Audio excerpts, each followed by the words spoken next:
That's nice. All right, top of the hour. Are you ladies to hit it? Ready to hit it? Dive in? Do it. We've got some good stuff today. We do indeed. Thank you all for joining us. So today's webinar topic is Community Manager Crisis, Why 1 in 4 may quit this year. So it's a very provocative topic we've got for you here today, and delighted that you've all decided to join in on this conversation. Really, really pleased to have such a big group in the room. Thanks for joining us. So we've got a lot of good information to share with you here today. And before we dive in, let's just do some quick introductions. I am Kara Rice. I am your co-host for today's session, and I'm the Chief Communications Officer here at Swift Bunny. And I am coming to you live from my home office in Southeast Florida. And this is a topic that I'm really happy we are tackling here today. I got my start on site on the apartment community side of the fence, and I do remember just how difficult and challenging that community manager role is. I can really still get the hives of that sensation of being so worried, so concerned about so many things at one time, including unhappy residents. That was always the biggest stressor for me. If there were residents that you just were having a difficult time pleasing, and there's always at least a couple of those, it seems like. So happy to be joined by my partner in crime here, Jen Picotti. Hi, Jen. Hello, Kara. Hi, everyone. I'm Jen Picotti. I'm the Chief Learning Officer here at Swift Bunny, and this is one of these topics that I've been watching like a hawk over the past several months. And it just gives me heart palpitations every month when I see the results coming in from our community managers, because I started on the operator side of the business too. And though I worked in the corporate office, I worked very closely with property managers. Specifically, a couple of times a year, we would do a focus group at each community, and I would work closely with the property manager. I would facilitate those focus groups, and we would go over the results together. And I got to see up close and personal the types of issues that would come up, the personalities that they were working with every day, the level of patience and kindness they exuded to their customers, and the level of leadership and authority that they had to assert on a regular basis. So to me, these are the anchors, these are the foundations of each community. And there's a lot of stuff that you're dealing with right now. So we are excited to be able to share information on how your property managers are doing, what's going on, what's getting in their way, and what are some of the things that we can do to really ensure they have what they need to be successful and to stay. That's really what we're focusing on. How do we help them decide to stay in their roles? Because we need them desperately. So we've got some good stuff to share. Yes, indeed, we do. Yeah, so to Jen's point, I would say that the community manager role is a challenging one, even in the best of times. And we, I think, would all agree that the last 15 months-ish has not been the best of times. There's a lot of extra stressors that everyone has been dealing with, but the community manager being the leader for his or her team, I think, has shouldered a lot of that burden. So let's take just a moment. We always like to hear from you guys who have joined us here today. What's going on in your worlds? Let's take just a moment and talk about, wait, what just happened? So some of the stressors in the chat, I want to hear from you. Some of the particular specific stressors that have made work more difficult for the on-site community teams in the last year and a half. Tell us what has been adding to the chaos and the confusion and the stress for your people. Oh yeah, people not applying for jobs. We need maintenance. Oh, overwhelming volume of resident calls. Yes. Resident call, and they're not just calling to say I love you, are they, Megan? More reports from corporate. Yes, I've been hearing a lot of that. Absolutely. Amanda says an influx of new initiatives. What a funny time to decide to have a lot of new initiatives, huh? higher turnover. People are home 24/7. Yeah, what a difference that has made, right? And not just the grown-ups are home 24/7. We've got kids, we've got generations all together. It's been interesting. Spoken like a true parent when Jen refers to adults as grown-ups, right? Right.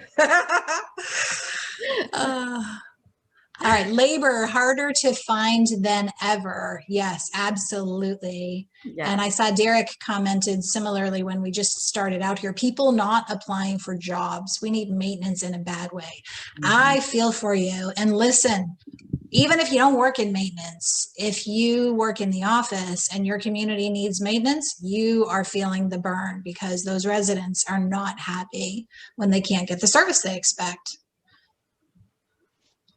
Oh, this is interesting. Site teams unhappy that corporate employees are still remote. That makes sense. You know, there's a lot of, well, how come they get to and not us? And For also sure. having the speed sometimes when you have a remote workforce and maybe working different hours, that cadence of, you know, request response, sometimes that can be broken up as well. All right, great responses here, you guys. Thank you so much. I think we would probably all agree that this has been the most stressful time in all of our professional lives. Let's hope it retains that title. We never have to face anything as challenging as this again. So we are here to talk about specifically community managers and the state of their morale and what leaders can do in order to make sure that they don't head for the exits in mass. So we've broken down today's conversation into these categories. We're going to talk about the warning signs that we are seeing that indicate that our community managers may be headed for the exit. Then we're going to dive into the data from our employee surveys to tell you what managers specifically say that's working well for them and what's not working very well for them or what's stressing them out at work. And we always love to give you some feedback directly from our employee surveys and share what people are saying in their own words so you can get a real sense of how they are feeling. And then finally, we're going to wrap with what you can do because as Jen likes to say, data is great, but action is better. So we want to make sure you walk away from today's session with some real action steps that will help you hopefully make an impact. All right, and as we get started here, we want to kick things off with a poll. I want to find out from you how your employee turnover, specifically in that community manager role, has been so far this year. So let me go ahead and launch that first poll. You should be seeing it now. So in the community manager role, are you seeing higher than average, lower than average, average, or you're not sure? Maybe you don't have insight into that data. See those answers coming in. I love it when they are sliding around and we're not sure where it's going to land. Right? I feel like that big wheel of fortune, the wheel, you know, you're in it. Where's it going to stop? No whammies, no whammies. Is that Wheel of Fortune? I don't know. One of those game shows. All right, looks like they've settled down here. Let me go ahead and share those results. All right, so the winner here is average. We've got 42% saying average. Right behind that is higher than average, not a big difference there. And we've got a couple who aren't sure or lower than average. What do you make of that, Jen? You know, it's interesting. I think a lot of these things depend on geographic location. I think there's definitely differences in different markets. The culture of the organization, that's definitely having a big impact. So I can see, you know, these types of results reflect what some of our clients are experiencing too, with that breakaway. Some are saying it's way higher than average, and some are saying we're doing okay. And some have managed to increase their retention, which is good. So very, very interesting. Well, we would love to dive into some of the other stuff that we're seeing out in the industry, out in the wild, I guess you could say. because the thing that's really gotten our attention is things are changing. There isn't a status quo. And man, this year has been anything but status quo, that's for sure. But when we start to see it impact the level of engagement that we're seeing with employees, the level of turnover that we're seeing, these are things that we want to alert you and the entire industry to so that we can do something about it. So one of the first things that we saw, and Kara spotted this recently, is this headline of turnover tsunami is expected once the pandemic ends. Oh my gosh. Okay, let's not be subtle or anything. Right? Tsunami, you got my attention. And they're seeing, and we're hearing it from every sector of every industry saying this is what they're expecting, is that because of people are tired, they're overwhelmed, they're feeling burnt out. And while we know that's true, a lot of people are thinking that, yeah, there's been this pandemic and this crazy time, but maybe it's the job that's part of the problem. And maybe if I had a different job, I would feel different. The life would be a little, like I would have a little more control over what's expected of me and what my day looks like. So we know that this is out there and this is happening across the country, probably across the globe. People are having similar feelings. But we're also seeing this when we look closely at our industry. We're seeing that this is particularly true. And the thing that when we're looking at the signs of distress, I know that in our industry, and we've seen it here in our chat, we focused a lot of attention on maintenance. It's really hard to find new maintenance people. It's becoming increasingly difficult to find good leasing people. And so there's a lot of focus on not only holding on to those roles, but desperately trying to find new people to fill the roles that have been vacated. What we haven't seen as much talk about is our community manager. I think we've had this comfort level that our community managers are our rocks. They are the reliable folks, that they're not going anywhere, and we can rely on them to be there. We don't have to worry about them. We don't have to think about it. And that's where we've seen the signs that we can't be thinking that way anymore. And based on the results, I actually published an article in Multifamily Insiders very recently, talking about some of the things that we've been seeing, why 1 in 4 on-site managers may leave in the next month. And as of this morning, there have been more than 7,000 views on this article. And just to give you some perspective, the most hits I've ever gotten on any article is around maybe 2,000, which I was like, yay. And this one I was like, oh my gosh, this is really striking a nerve. This is something that people are either they haven't thought about before and are like, whoa, holy cow, or they've been feeling this is slightly true. And this is validating some of the concerns that have been brewing in the background in their minds. So we want to share, why we're saying this, what we've been seeing, what we can be doing about it. So when we have our employee surveys, on every single survey that we send out here from Swift Bunny, we always ask the employee, how likely are you to stay with your company over the next 12 months? Basically, can you see yourself staying here a year from now or being here a year from now?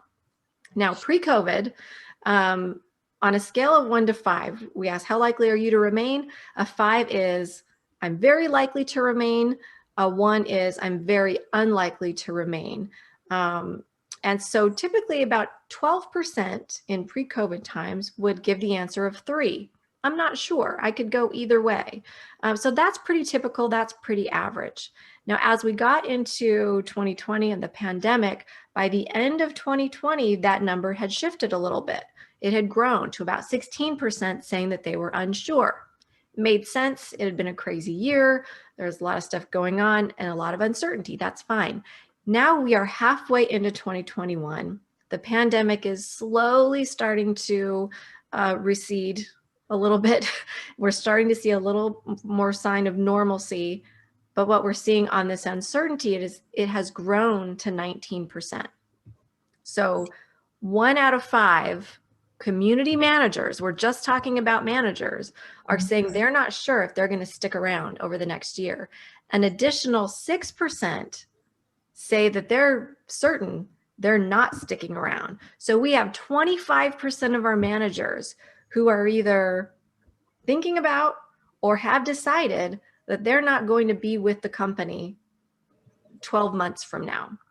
That to me is terrifying. The other thing that I'm seeing is it's not just about switching companies, it's about possibly leaving the industry. Now, I don't know about you, but we're seeing what's happening with maintenance. We're seeing what's happening with leasing, and how our pool of potential prospects, they're going to other industries. Our community managers are looking at the same thing. So I feel like we've got a really limited time to focus our attention as an industry and really see what can we do with our managers to make sure that they are feeling valuable, that we are re-engaging them, and that we are holding on to these critical assets. Because man, think about all of the things, well, I don't have to tell you, I will tell you, but you know all the different things that your employees, that your managers do, that make them so important. So before I get myself too overly worked up, I want to pause and take a breath, and I'm going to turn it over to Kara to talk about the positives, because there are some positives out there. There are some things that our managers really do appreciate, and are the things that are keeping them in their role. So Kara, before my heart gives out on me, what is right? Tell us some good news. Yes, thank you. So let's absolutely visit the sunny side for just a few minutes here. So as Jen has mentioned, our clients are engaged by Swift Bunny employee feedback surveys to uncover feedback from their team members, and it isn't all bad. The feedback that they get is a mixed bag typically. So let's visit some of the more optimistic information that we've gotten back from the team members, because that can be just as useful as the criticism. It tells leaders and it tells management companies what they are doing well, so that they can do more of it in order to satisfy their team members and to positively impact employee turnover. So it's worth paying attention, not just to the complaints, but also to the praise that comes in from the team members. So let us take a look at three things. I want to share three things that community managers in particular rank among the things that are most satisfying about their work.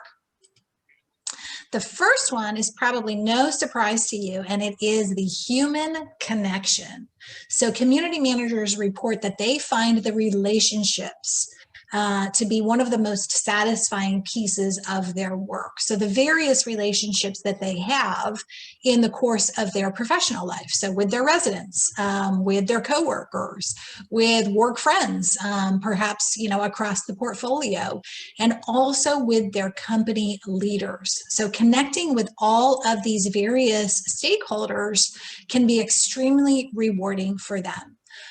In particular, a positive customer experience, so a positive resident experience, matters significantly to community managers. They want to please their customers. They care deeply about that.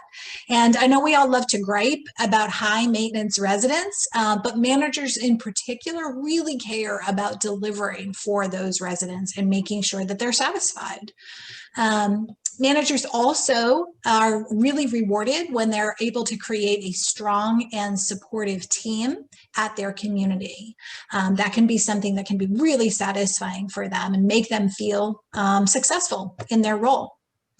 And then additionally, we have seen over the years a significant number of comments and feedback in our surveys that indicates that relationship with the executive team is hugely important to all employees, but especially the managers. They care deeply about being connected to and inspired by the leaders within their organization. So that really can go a long way to keeping those community managers motivated. So you're probably not surprised by really any of this, because you have likely been around the property management industry long enough to recognize that it's really not so much about the property, it's about the people. Okay, the next satisfier for our community managers comes under the heading of competence. Managers feel good when they feel like they are productive, when they feel like they are successful in their work. Don't we all? So competence can breed confidence. And this is what we hear from community managers time and again. When they feel like they are effective, when they feel like they can accomplish things on the daily, that makes them feel good about their position and their employer. So as a leader, what can you do to help community managers feel more competent? Couple of tips here for you. It comes down to giving them what they need in order to be successful. So for example, giving them access to training and giving them the time that they need to actually complete that training. So if they want to get away for some development, say at a conference, it's one thing to greenlight, the expense of the conference. It's another thing to actually provide them coverage so that they are able to get away and actually take advantage of that learning opportunity. Also, offering guidance and direction is super, super important. When folks don't feel like they're getting a guiding hand from their supervisors, then they don't have the confidence that they are performing well. So they need to be in touch with you as their leader so that they know that their performance is meeting your expectations. And then, of course, making sure that they have the tools and the technology and the resources that they need in order to be effective. All right, I've got one more satisfier here for you, and this one might be a surprise to you. So at the top of the list is CSR, corporate social responsibility.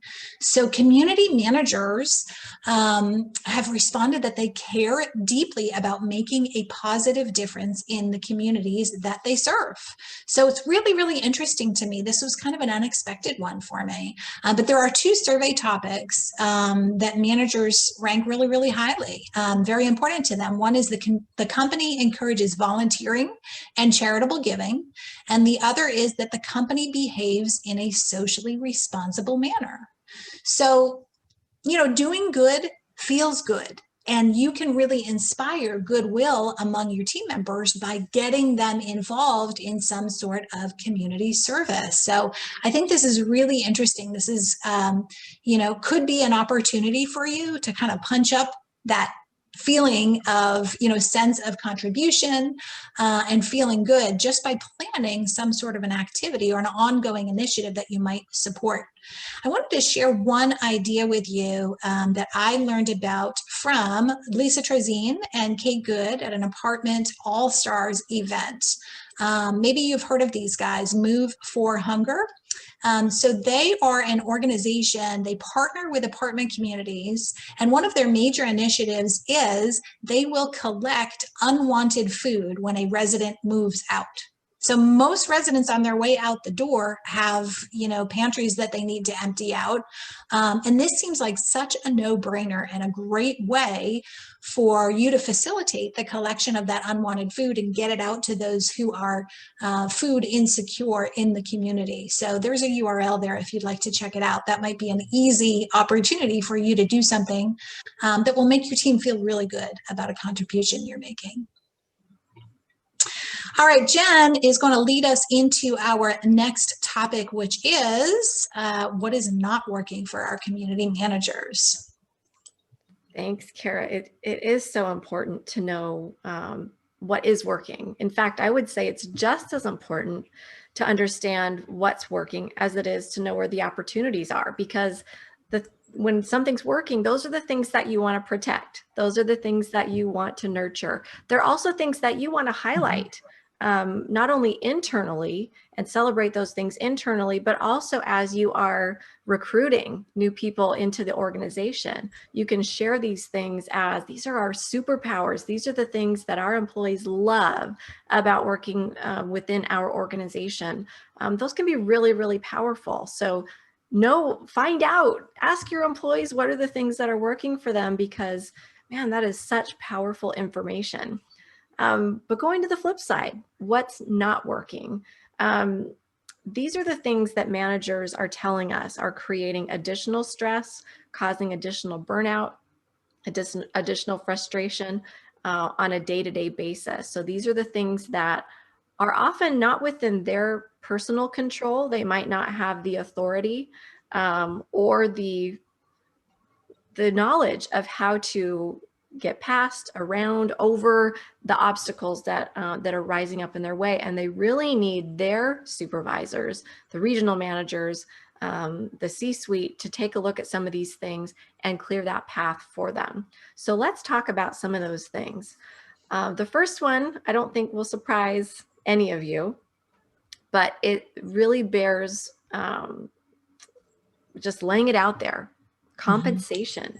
This is a huge thing. Now, understandably, I don't care what your role is. I don't care what industry you're in. There are very few people in this world who say, oh, you pay me too much. You know, we're always going to have that desire, that aspiration to earn more, to take better care of ourselves, to take better care of our loved ones. So this is understandable. When we talk about compensation, we want to look at not only wages, but the bonuses, incentives, benefits, that whole package that is provided to an individual in exchange for the work that they do for us. So this was really interesting. On a Facebook industry group, someone had posted that article about property managers, and someone gave this comment that I thought I would share with you because it really blew my mind, because I actually saw several comments that were very similar. This person said, I've been in this industry 20 years. I make the same amount of money I did 10 years ago while my team's salary increases. All the while, the stress of the job continues to rise. And I had never thought about this before, but I saw it over and over again in multiple comments that alluded to the same thing. As a manager, the salary has been the same, maybe some cost of living adjustments here and there, but they're looking around, and maintenance salaries that are being offered are growing, sometimes surpassing their own salaries. Leasing is going up. Incentives are being created for other team members while their incentives either stay the same or are non-existent. So this is something that is worth taking a look at to see, okay, are we competitive within the space? When we look at not only within the space, within our organizational structure, does it feel right when we're looking at our people who are running the community? Are they being compensated appropriately in comparison to the teams that they are managing? So I think this is a really important thing to look at, and benefits have really, come into play in this bucket as well. A lot of things that I've been seeing, not just with community managers, but with many team members, is the percentage of their overall wages that is required in order for them to get basic health insurance. So for an executive, their monthly insurance premium might just be a very small percentage of their overall monthly take-home pay. But there's not a difference between the premium that an executive pays and the premium that a maintenance tech or a community manager pays. That takes up a bigger chunk, a bigger percentage of their take-home pay. So they have to make some really difficult decisions. Do I take coverage for my family, or do I put food on the table? These are real decisions that people are having to make. So it's really important to take a look at this objectively and really get data to support your decision. If you did an industry survey 3 years ago, it's time to do another one. We need to make sure that it's current and up to date, and take a real look at what's going on. Another thing that we're hearing a lot about, and actually, let's do a poll, because I'm really interested to hear your thoughts on this. The question I'd like you to consider and give some feedback on: are community managers involved in decision making before new policies or procedures are rolled out? If you think about the things that your company's been rolling out, whether it's during the COVID pandemic, pre-pandemic, when you're rolling out something to the communities, are your community managers involved in that decision-making process? Go ahead. More initiatives came up when we talked about, wait, what just happened? So yes, exactly. I wonder if those community managers got a voice in those initiatives. All right, we'll give you 3 more seconds. 3, 2, 1. All right. Well, very interesting. We have 80% and 20%. 80% said sometimes, and 20% said never. Very, very interesting. Well, this is how your community managers are feeling as well. Because the next thing that's not working is communication. And this is something that it's not only getting slower responses when they have an issue that needs approval or needs information, but also not being asked for their opinions. This was something that we heard a lot of, especially during the pandemic, things being rolled out so quickly, changes being made, new policies, new ways of doing things. And a lot of the feedback we got was, okay, what they rolled out looked really good on paper, but when you're trying to actually make that happen in person, is never going to happen. And they would get constantly bombarded from corporate saying, you're doing it wrong. You didn't do it the way we told you to do it. And the managers were saying, but it doesn't work that way. If you would just ask me, we can achieve what you're trying to achieve, but there's a better way of going about it or a better way to communicate it. Sometimes they're not hearing about important news or advancement opportunities. That's something that really came up. So, we have these community managers that are so seasoned. They have so much experience. They not only take care of multi-million-dollar assets, but they lead and manage teams of people. They interact with this wide spectrum of residents that have all kinds of different needs and wants and expectations, and they manage it all. So you have this treasure trove of experience that is really worth tapping into. And not only will you be amazed at the practical information that you can get from them, but it's also very affirming to them and shows them value. And it doesn't mean you have to take every single thing they say and implement it, but take it into account, take it into consideration, and you may be amazed at some of the things that come out of it. And finally, the third one, the third obstacle that's really getting in their way is a conducive environment. We've really been hearing this a lot during the pandemic. They were stretched for time pre-pandemic, but during the pandemic, oh my goodness, just through the roof when they said not enough time, not enough resources. Now, the good news is this particular trend, we're starting to see a little bit of signs of calming down. It's not quite as on fire as it was a few months ago. It's still redlining, but we seem to be seeing a little bit of relief when it comes to that conducive environment. But we have to acknowledge how busy our team members have been, not only trying to do all of just the basic administrative day-to-day stuff, managing people, but there's this extra layer of the personal side of things. We've really seen each other in the raw this year. We know more about each other's families, about each other's pets, about each other's schedules, all kinds of things. So we're looking at each other from a more human perspective, I think, which in many ways is very, very good, but it also adds an additional weight. There's a personal weight of it's not just I need you to get your job done, but I need you to get your job done while also balancing all of the things that you're dealing with on a personal level.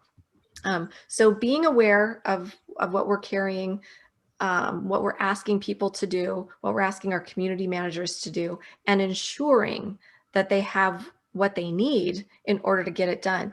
If there are reports that someone else can run, have that other person run them. If there are projects that can be put off for a few months, let's put them off because the managers are just trying to get their heads above water right now.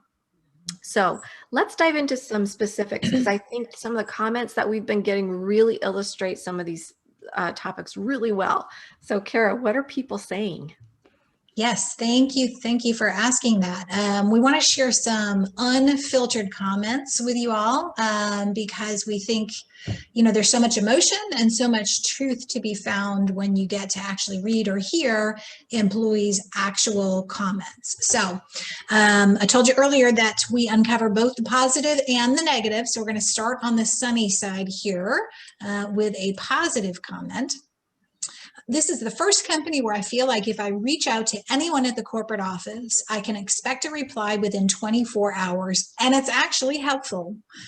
They give random days off. They send amazing gifts. And this is the only company I've worked with where I feel like the CEO truly appreciates every employee from the top down.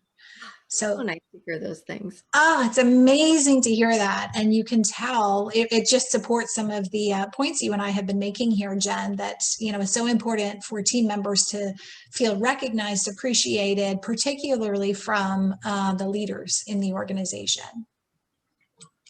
All right, another sunny one here.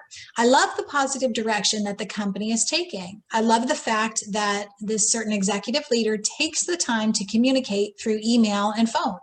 I know she has a lot on her plate, and that is something she doesn't have to do. I love the fact that executive leader seems like one of us and not someone that is unreachable or unapproachable, very down to earth. So this individual, again, feels very connected to and very inspired by executive leadership. So we hear comments like this all the time. And my message here for you is, if you are an executive leader, make sure that you are in touch with your team members so you can inspire in this way.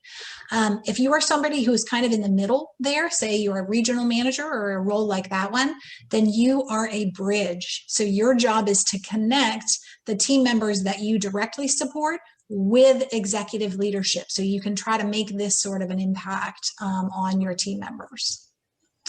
All right, let's shift to some less complimentary comments. Here we go. The compensation is probably the biggest issue. Our superiors know we are underpaid, and we have lost over half a dozen people overpay in our area alone in the past year.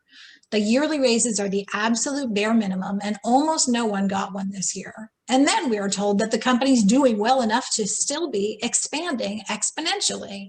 That honestly hurts to hear, especially when seeing our team members who are struggling financially. So compensation concerns are huge, and this individual is concerned not just what they're making, but what their team is making. And it also, this comment goes to show that compensation issues are not even exclusively about the money, but it's about that feeling of, being demoralized when the compensation is not fair or doesn't increase. So I know it's a really difficult topic, but it's a conversation that I suggest that you have with leaders right now. And those optics too, when you're Yeah. great to celebrate, hey, we're growing, we're expanding, we're investing. It's like, well, are you investing in us? It's Right. a mixed message.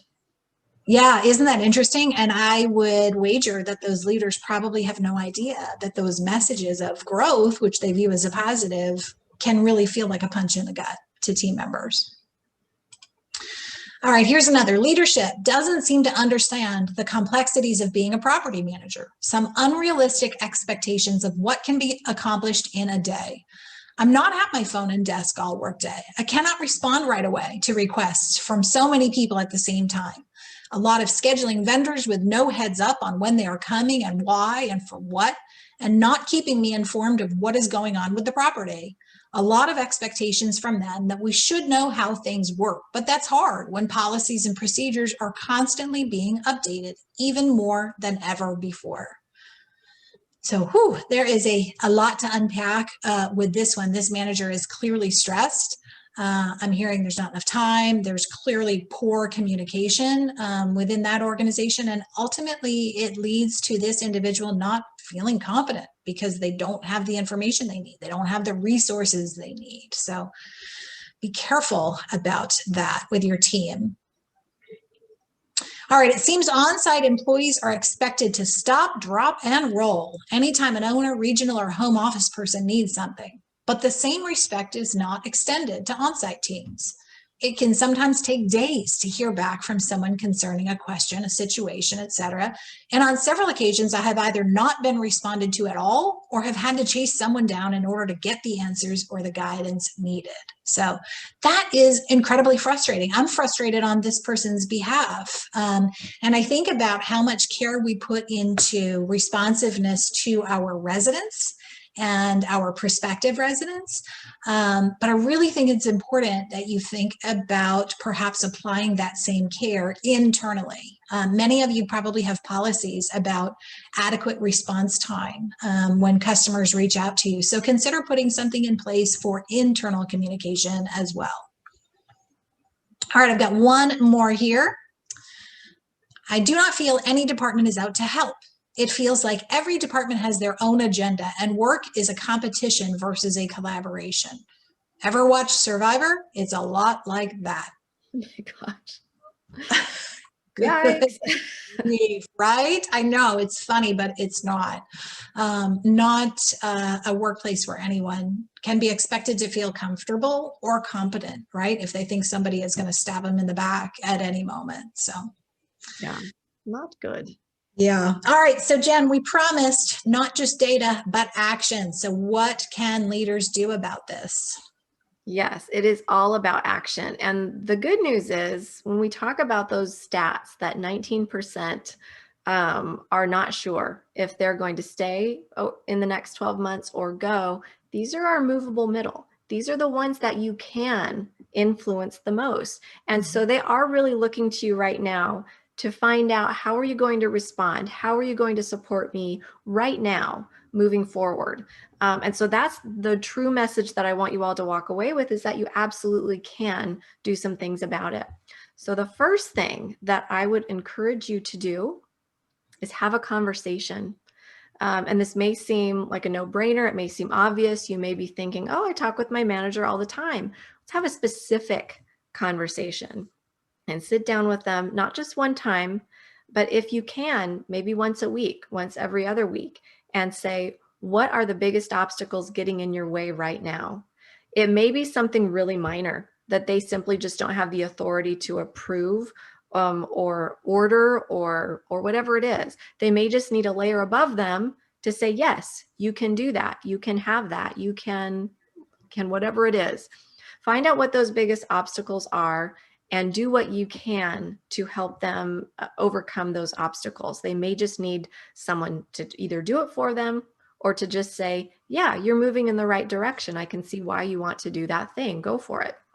So have that conversation, help them feel heard. And just being heard can really, really go a long way. The next thing you can do is clear the path. Sometimes there are a lot of assumptions that, well, they're the manager, they can just take care of it. But sometimes they really do need that support. Maybe there's a problem employee that they're on the fence about, disciplining or having a tough conversation with them because they need that person so desperately. They may need your support to say, okay, let's make a plan on how to have that conversation. Do you want me to sit in on that conversation with you? Would that be helpful? If there are issues with a particular department where they're not getting responsiveness from someone in a timely manner, go for them, clear that path for them and make it clear to that department, this is a priority. We need this type of information very quickly. Or if they're drowned in reports, find a way to have those reports created in a different way. Maybe someone's already doing the reports and this is a duplicate activity. Give them permission. You don't have to run that report anymore. It's already being taken care of over there. Anything you can do to clear that path and take one more thing off their plate really, really goes a long way. And finally, our third one that you can do, personalize incentives. It's really amazing right now that when you look at our incentive programs, they really haven't changed much over the past decades. And so find out what makes you feel valued, what makes you feel rewarded. It might not just be about bonuses. It may be something like a get off work early or come to work late pass that comes up, once a month or once a quarter. It may be giving them an experience. We've all been so isolated for so long. Maybe they're just dying to go to a concert, and maybe their incentive is tickets to that one concert that's coming up at the end of the year. Find out what's important to them, what makes them feel special, and then go out of your way. It may just be delivering their cup of coffee from their favorite place, made in the way that they like it. Something like that can really make people's day and just make them feel valued. So find out what's personal to them and do what you can to incentivize them or reward them in that particular way. These are small things, they're simple things, but they do take your effort. So I'm asking you as leaders to make that extra effort. I know you're busy too. I know that you're overwhelmed too, but take that effort, because by granting them this time, this attention, this support, you are going to enable them to provide that support that their teams need and that their communities need, and they're going to stick with you, just having that attention. So Kara, where do we go from here? Well, first, it's always good to laugh about this stuff, right? I love this. If it's a meme, then you know it's true, right? Companies are trying really hard to hire new employees. And the cat, angry cat, you should try even harder to keep the good ones they already have. I think this is our main message. Let's hold on to the people that we have. It's so, so important. Yeah, absolutely. And, I commented in the chat earlier, we're seeing a lot of news about what companies are doing to bring in new candidates. But that can definitely make your existing team members feel like, well, what about me? Am I chopped liver over here? Where's my sign-on bonus? So definitely want to keep that in mind. I wanted to share this one with you too. This is a quote that I came across on LinkedIn with no attribution, so unfortunately I couldn't give it any here, but I thought it was really powerful. The biggest red flag for a leader is when their most passionate people become quiet. So I think it's so easy for us to fall into that trap of paying attention to the squeaky wheels. But I encourage you to keep your ear to the ground there and also pay attention to the folks from whom you are not hearing, because that can be a red flag in and of itself. When people stop complaining, that can be an indication that they just feel helpless, like there's no reason to complain because it's hopeless and nobody's listening anyway. So definitely make sure that you are proactively reaching out to those individuals on your team, particularly if they are being eerily quiet. And also, shameless plug moment, we just happen to have some technology for this purpose. That happens to be the business that we are in around here. And we have invited our Director of Sales, Tiffany Tamminen, to join us and tell you a little bit about our flagship product. Tiffany, are you still with us? I feel so privileged to be here, and I am still laughing about that Real Housewives meme. Sorry. But y'all gave me a lot to think about and unpack. But guess what, y'all? Here's a little secret. Okay, it's not really a secret, but when leaders listen and truly listen to their team members, they prioritize that feedback. And like Jen and Kara hit the nail on the head when they said you act on those priorities and what's mattering most to your team members, guess what? They're going to take better care of your residents. That's going to improve your bottom line and so much more. So like Kara said, this is where Swift Bunny can help. We're going to help your leaders rise to the challenge because we are Multifamily's only employee management solution. We're data-driven. We capture that candid, event-triggered feedback from your team members, which is finally going to enable you leaders out there to identify where employee retention, productivity, and profitability are at risk. These opportunities hit at those key moments with your folks. So your new hires, onboarding. We all talk about how we need better onboarding insight in this industry. We know. New hire date anniversaries, role and position transitions, and more. We're highlighting those opportunities for improvement. But like Jen said, we're also showing you your company's superpowers. That's telling you what you're doing right. Your team members are telling you what your culture is all about. Who wouldn't want to see that? And you're going to hear this directly from your team members. And when you partner with Swift Bunny, you get more than just data. We give you insight. We give you practical resources to do what? To act. So, and if that's not enough, another little plug on something new that's coming with us is our Inquire solution that is custom survey building capabilities. We know you all like to customize stuff. So now you'll be able to send those quick pulse surveys, create your own, as many as you want, still getting that confidential or non-confidential feedback, insight, reporting, and of course, act. So I know y'all want to learn more. So please feel free to reach out to us at contact@swiftbunny.com. I will drop my personal email and contact information in the chat box, and I look forward to continuing conversations on a very important topic with all of you. Thanks, ladies. Thank you very much, Tiffany. We appreciate it. All right, so we always like to have some bonus content for you all. So we've got a handout for you that I definitely encourage you to get your hands on here. This is a little infographic we've put together called What Matters Most to Community Managers. And we have ranked for you here what motivates managers and what demotivates managers. And this is based on feedback in our Engage by Swift Bunny survey. So thousands and thousands of managers have told us what they care about. And Jen just posted the link to that in the chat. So feel free to grab that. We will also push it to your inbox tomorrow as a follow-up. And we have an awesome session coming up next month. We're going to shift our perspective over to our leasing professionals. So we'll have a similar conversation to what we had here today, but we're going to be talking about what satisfies leasing, what makes leasing unhappy, and specifically what you as a leader can do in order to retain your leasing team members. We've got a couple of special guests who are going to join us next month as well. So if you're tired of hearing from Jen and me again and again, no worries. We've got some extra participants who are going to share some in the trenches experiences. One of them is here with us today. Hey there, Megan Orser. Megan with Smart Marketing Solutions is going to join us next month. And you can register on our website, swiftbunny.com, webinars.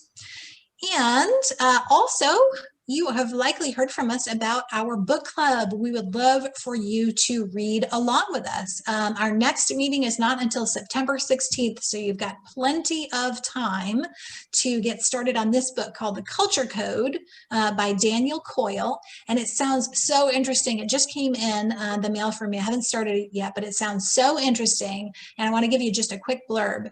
The author goes inside some of the world's most successful organizations, including the U.S. Navy SEAL Team 6 and the San Antonio Spurs, and reveals what makes them tick, drawing on examples that range from Zappos to the comedy troupe Upright Citizens Brigade and a daring gang of jewel thieves. So this sounds like it'll be a really interesting book to tackle and to talk about in September. We'd love it if you would join us. We also have a Facebook group for people just like you, and it's a LinkedIn group too. So whichever platform you are most comfortable hanging out with, we hope that you will join our group. We have a lot of really great conversation that's focused on how to make the workplace work for our team members. So you can find us on Facebook or LinkedIn. It's called the Multifamily Employee Experience Leaders Group. We would welcome your contributions there. And that is a wrap on our session today. We're going to stick around for Q&A if you have any. And I saw one come in while we were chatting. That's from Kelly. So we've got one to kick off the conversation right there. If you're able to stick around, we love it. If you have to, zip off and get to the other things that are on fire for you today, we totally understand that. But this is where you can find Jen and me via email. So do feel free to reach out if we can be helpful to you at any time. Thank you so much for joining us today. Thank you, Tiff. Thank you, Jen. Thank you all. So glad to have you. So I've put in the chat, the Facebook link to our multifamily group. So you can click on the multifamily employee experience leaders. Say that 10 times fast. That's the Facebook link, and I also put in the LinkedIn groups link as well. Yeah, we'll be looking for you over there, Tanya. And Derek, thanks for joining us. And Jen, did you see this question come in from Kelly? She asked it when you were given your suggestions there about motivating managers. How can we best support managers with a third-party management company that the employees technically work for? So that's a little bit of a triangle relationship there, I guess, that Kelly's describing. That is really challenging. And I think the biggest thing that we can do is that communication piece.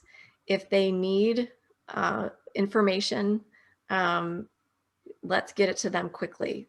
I think that is one of the biggest things we can do, and an ongoing thank you for what they're doing, even if they're not your direct employees, but there is a lot of necessary collaboration. Anything you can do to hold up your end of the bargain as quickly and efficiently and effectively as possible, it really goes a long way. And if there are even just ways of being available to answer questions, their particular employer or their official employer might not have the answers or might not have the experience with certain things. So if you can offer your expertise, your input for challenges that they might come up against, just being able to have the conversation can really, really go a long way. Because I know those types of relationships they're challenging, and you don't control everything, and you don't control the purse strings necessarily. So Right.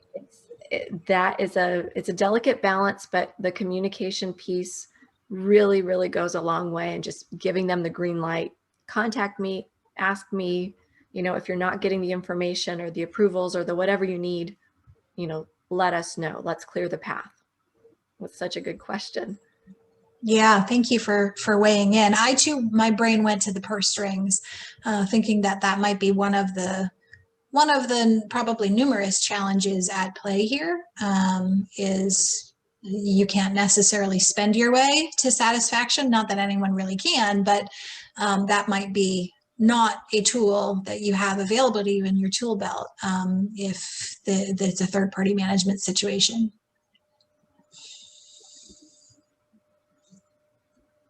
I'm just chuckling at this cartoon and everyone. That's me in the boxer shorts over there. That's roughly what my legs look like right now. Oh, that's a good one. All right, what other questions do you have? I don't think I've seen any others coming in via the chat. Seeing any either. Still have a good number of folks hanging out with us here, though, so don't hesitate to type if there's something you would like us to hit on. Absolutely. We appreciate the fact that you're here and that you are interested in this topic, because it shows us that this is a topic that's on your mind, and the fact that you are thinking about it, hopefully you'll be acting on it as well. Your managers will appreciate it for sure. Mm-hmm.